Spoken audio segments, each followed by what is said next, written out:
నమస్కారం. RTI 9 news కి స్వాగతం. మెదక్ జిల్లా స్త్రీల విద్యాభివృద్ధికి కృషి చేసిన తొలితరం మహిళా ఉద్యమకారిణి సావిత్రిబాయి ఫూలే అని జిల్లా కలెక్టర్ రాహుల్ రాజ్ పేర్కొన్నారు.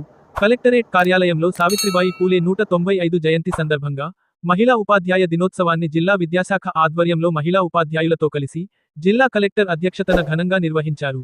ముందుగా జ్యోతి ప్రజ్వలన గావించి సావిత్రిబాయి ఫూలే చిత్రపటానికి పూలమాలలు వేసి ఈ కార్యక్రమాన్ని ప్రారంభించారు.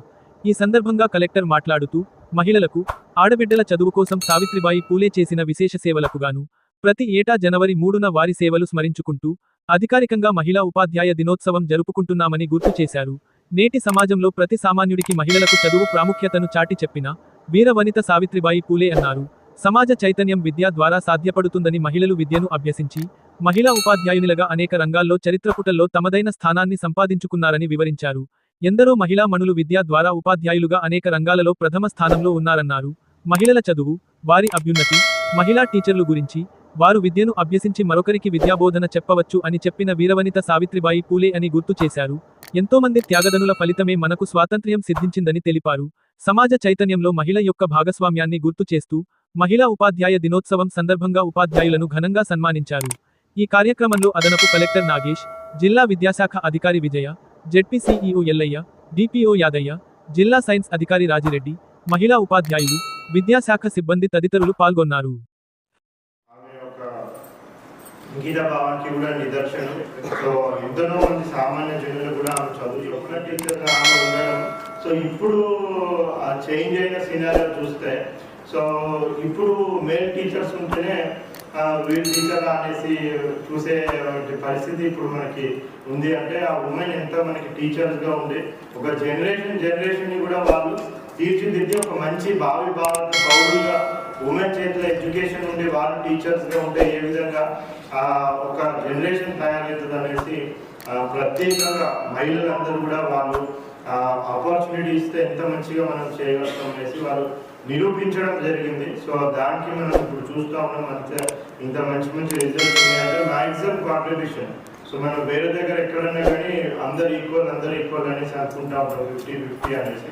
బట్ ఎడ్యుకేషన్ ఫీల్డ్లో చూసినట్టయితే మెజారిటీ టీచర్సే కనిపిస్తూ ఉంటారు మనకి. సో అక్కడ ఈక్వాలిటీ లేదు. ఇంకా మెన్నే మాకు కూడా ఈక్వల్ ఆపర్చునిటీస్ కావాలనేసి ఫ్యూచర్లో అడిగే ఛాన్స్ ఏమైనా వస్తుంది. 2 years బిఫోర్ 10 out of 10 మన జిల్లాలో 17 మందికి వస్తే కూడా ఆ 17 కూడా మహిళలే ఉన్నారు. సో వీళ్ళందరూ ఒకేగా కాదు, మళ్ళీ వీళ్ళు మళ్ళీ ఇంకొక జనరేషన్ కూడా మళ్ళీ వీళ్ళు తయారు చేయడం అనేది కూడా జరుగుతూ ఉంది.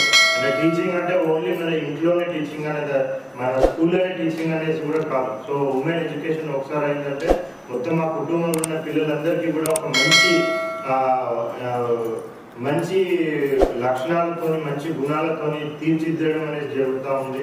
సో ఇది ఒక మంచి పరిణామం మన దేశంలో చాటు చేసుకున్నదంటే కంపల్సరీగా అది సావిత్రిబాయి ఫూలే గారిది ఎంతో కృషి దీంట్లో దాగి ఉంది. సో ఇంకొకసారి మనందరం కూడా ఎంతో మంది మహనీయులు ఉన్నారు. సో కొద్దిమందిని మనం స్మరించుకోలేదు. మరి సావిత్రిబాయి ఫూలే గారిని ఇప్పుడు స్మరించుకుంటున్నామంటే ఆమె ఒక్క ఆమె అనేసి కాదు.